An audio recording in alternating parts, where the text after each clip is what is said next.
Boa tarde a todas e a todos. Muito obrigada por se terem inscrito neste webinar, o terceiro do Fio da História, e este hoje dedicado ao Fio da História 8, com o primeiro domínio da expansão. Connosco está toda a equipa, começo pelo meu colega João Silva, a professora Marília Gago, o Francisco e eu própria, Paula Torrão. E temos hoje connosco uma presença muito especial do professor Dr. João Paulo Oliveira e Costa.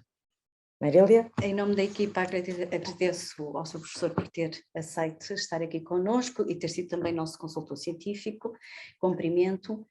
Dizer então que o professor João Paulo Oliveira Costa é professor catedrático da Faculdade das Ciências Sociais e Humanas da Universidade Nova de Lisboa, tem a cátedra da Unesco de Património Cultural dos Oceanos, investigador do Centro de História de Alquém e de Além-Mar. Tem uma vasta obra historiográfica acerca da expansão portuguesa, nomeadamente acerca da Ásia e do Japão em específico, e foi condecorado pelo Imperador do Japão com a Ordem do Sol Nascente. Professor? Bem-vindos, muito obrigado por estarem presentes e muito obrigado por ter sido convidado para refletir um pouco convosco em torno de alguns dos temas que são hoje em dia aparentes verdades resolvidas, mas que a historiografia tem ultrapassado aquilo que é pensado, aquilo que é tradicionalmente imaginado e que teimosamente permaneceu, resistiu nos manuais escolares. Os mitos são mais fortes que a realidade na maior parte dos casos.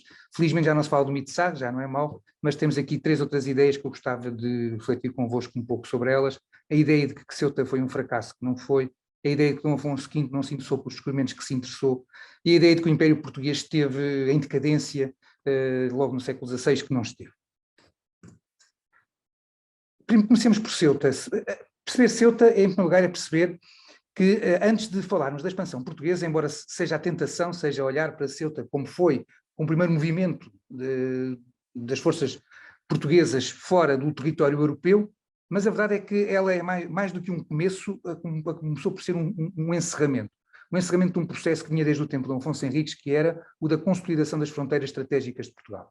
A fronteira de Portugal é inequívoca, junto à costa, vai do Rio Minho ao Rio Guadiana, mas os interesses de Portugal jogam-se com o Mar do Norte, jogam-se com o Mediterrâneo, e por isso Portugal olhou sempre para o Canal da Mancha e para o Estreito de Gibraltar como os limites da sua intervenção. Daí uma aproximação inicial à França e depois a consolidação de uma aliança com a Inglaterra desde o século XIV, daí este interesse pelo Estreito de Gibraltar e particularmente por Ceuta. Ceuta, de facto, foi dito por Gomes e Anos de Urara, era a chave do Mediterrâneo. E por isso também é importante perceber que Ceuta é conquistada em 1415 essencialmente para dominar o Estreito, para defender Portugal com uma defesa avançada e para prejudicar o sistema mercantil islamita e para beneficiar, cobrando a ancoragem, beneficiar da navegação cristã que se fazia entre o Mediterrâneo e o Atlântico Norte. Ceuta era a chave do Mediterrâneo e foi por isso deu-se por isso uma mudança que é preciso ter muito importante. No dia em que os portugueses conquistaram a cidade teria cerca de 30 mil habitantes, 30 mil habitantes ricos, comerciantes de envergadura. Daí para a frente a cidade passou a ser uma guarnição militar, com 2.000 homens, nem sequer famílias, na maior parte dos casos. E, portanto, quando se fala de que o volume económico de Ceuta baixou drasticamente e que isso é um desastre, não, é uma transformação. Ceuta, insisto, era uma cidade com 30 mil habitantes, dominada por mercadores, passou a ser um quartel com 2.000 soldados.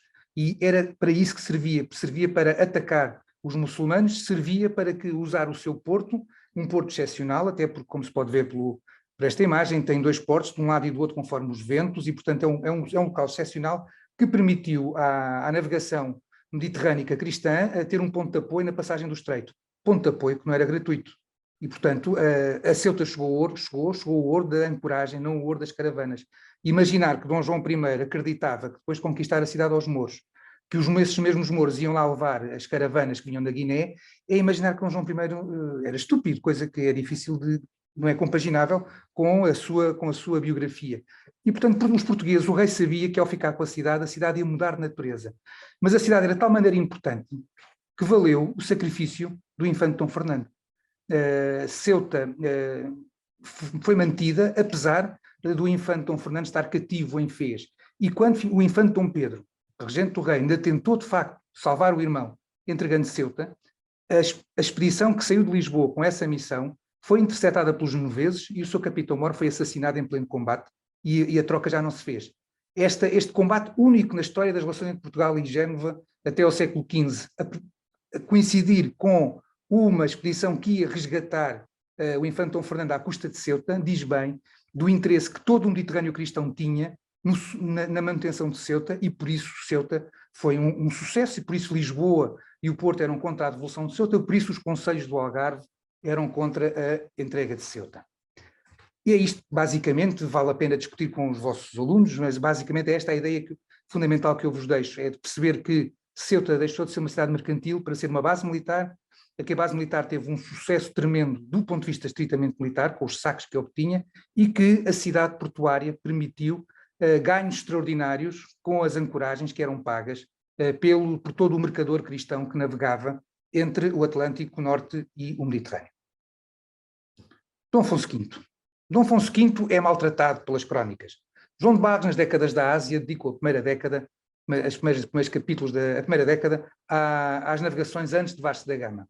E dedicou 16 capítulos aos descobrimentos henriquinos, 2 aos descobrimentos no tempo de Dom Afonso V e 12 aos do tempo de Dom João II. Esta desproporção ajuda a marcar uma ideia que Damião de Góis depois disse com toda a clareza: o rei não se interessou pelos descobrimentos e por isso arrendou os negócios a Fernão Gomes. O que é que nós sabemos de facto? Sabemos de facto que Dom Afonso V assumiu a governação aos 16 anos, em 1448, depois de, durante 10 anos, o governo ter estado nas mãos do seu tio, o infante Dom Pedro, duque de Coimbra, e seu sogro. Nessa altura, o rei imediatamente concedeu ao infante Dom Henrique, confirmou ao infante Dom Henrique, a doação que havia sido feita em 1443, pela coroa, do exclusivo da navegação a sul do Bujador. Exclusivo que, na verdade, mais do que uma doação, foi uma proclamação de soberania, pois ninguém pode não dar o que não é seu. E, portanto, Portugal, quando a coroa de Portugal deu a um seu súbdito o exclusivo, estava a proclamar aos outros europeus que era Portugal quem tinha esse exclusivo. É um ato de posse. E esse ato de posse foi renovado por Dom Afonso V.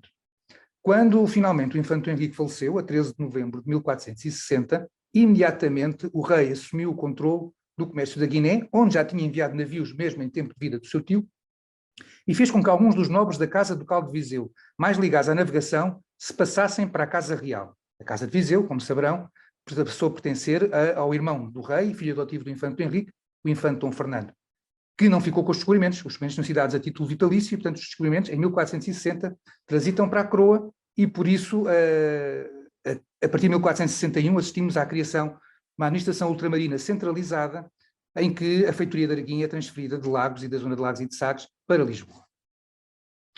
Tem aqui, neste slide, eu não posso lê-lo todo, mas tem aqui um conjunto de intervenções do rei Dom Afonso V, entre 1463 e 1473, que mostram 3 aspectos diferentes da sua política ultramarina marítima.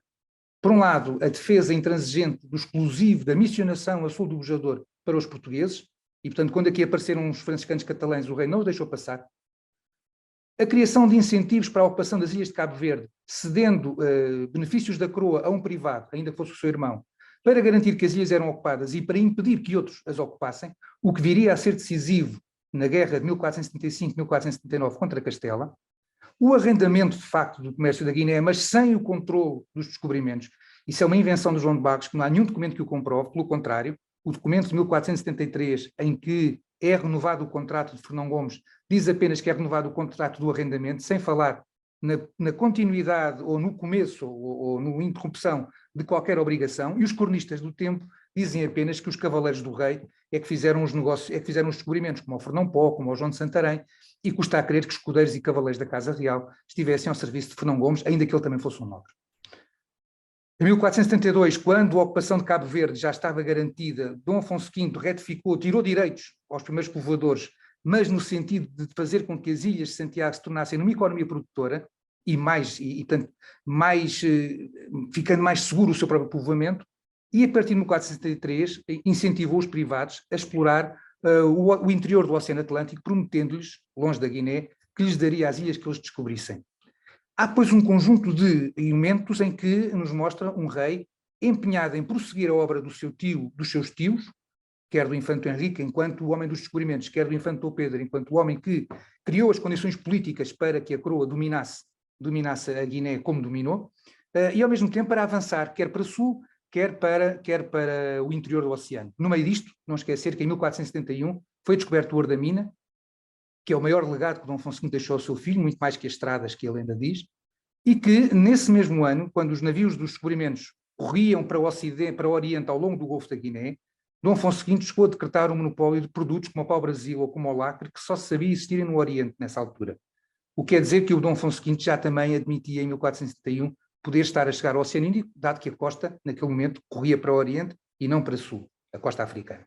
E, portanto, este é um conjunto breve de informação que vos permite refletir e estimular e desafiar os vossos alunos a pensar na complexidade da política ultramarina e de descobrimentos de Dom Afonso V. Finalmente, a questão do Império na segunda metade do século XVI.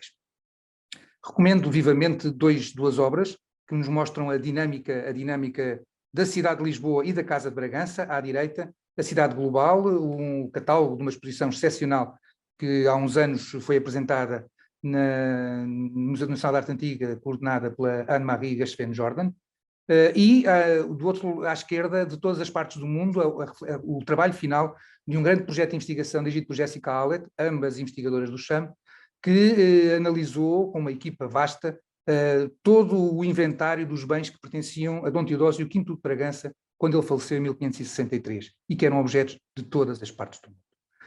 É importante perceber que o que nós temos no Império, na segunda metade do século XVI, é um império pleno de vitalidade. Um império que tem contrariedades, quem não as tem, mas que a cada contrariedade responde com uma solução.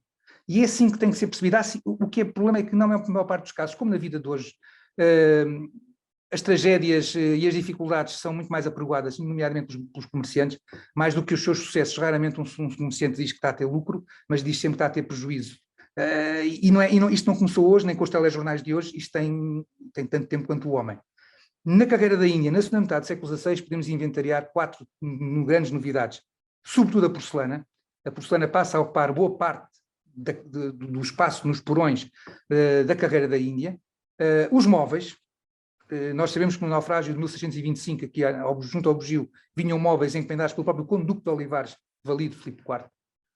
Os tapetes, nós sabemos que na Pérsia, depois do aparecimento dos portugueses no Índico, os persas passaram a criar tapetes especificamente para o mercado europeu, que era fornecido a partir de Lisboa, e os tecidos, as sedas, os algodões de todo o género, ao mesmo tempo que outros negócios cresciam, como o da seda por prata no Mar da China, o do açúcar do Brasil e o dos escravizados no Atlântico Sul, porque o açúcar do Brasil crescendo também o comércio de escravos, que por mais que nos horrorize hoje, naquele tempo era lucro e era sinal de dinamismo do Império.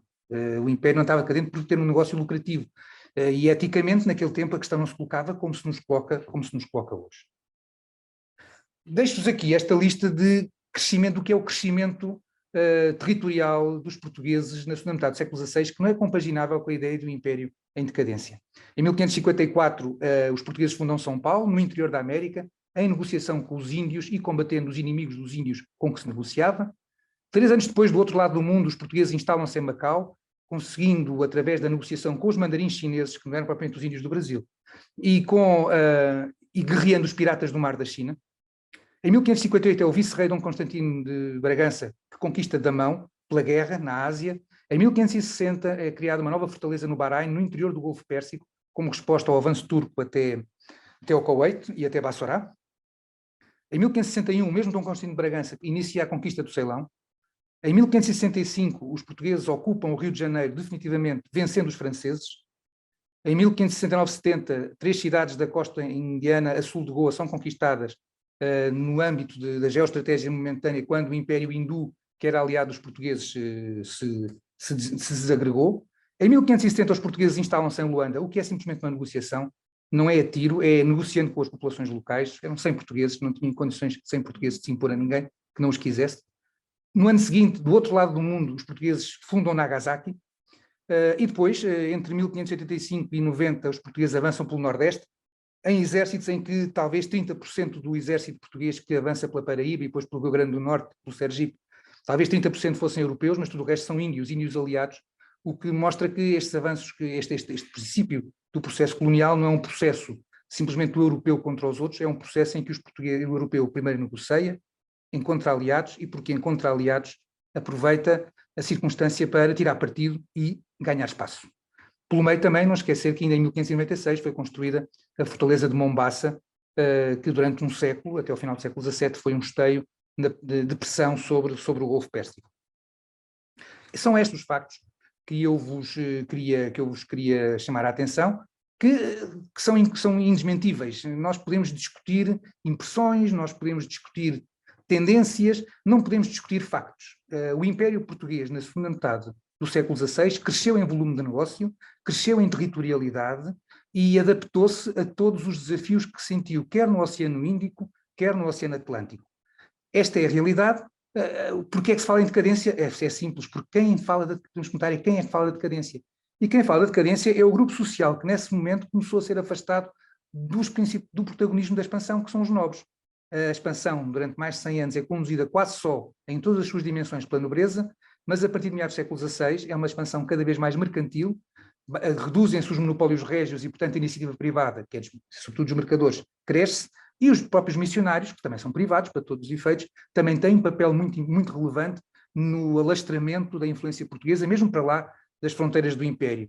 E, portanto, quem vai dizer que está tudo mal são aqueles que deixaram de poder manter o seu ethos e deixaram de poder governar o Império como faziam. Dizendo até coisas que temos que pensar, temos pessoal que conhecer, que são absurdas. Quando Diogo do Couto diz que as fortalezas da Índia são guardadas por rapazes de 14 anos, das duas uma. Ou está a mentir, ou o extraordinário império que só precisa de miúdos de 14 anos para tomar conta de uma fortaleza. Alguma coisa não bate certo. A verdade é que as fortalezas não caíram. E, portanto, ou já nem eram precisas porque o entranhamento dos portugueses com as populações locais era mais do que suficiente para garantir a presença, ou, na verdade, o que estamos a ler é uma leitura enviesada, é um exagero. Também o infante Dom Pedro disse que Ceuta era só um sumidor de homens, de gentes de armas e de dinheiro, mas esqueceu-se de mencionar a ancoragem que os genoveses e os catalães e os florentinos e os venezianos deixavam em Ceuta. A documentação que é de luta ideológica, como hoje, não pode ser olhada como uma verdade histórica. Muito obrigado.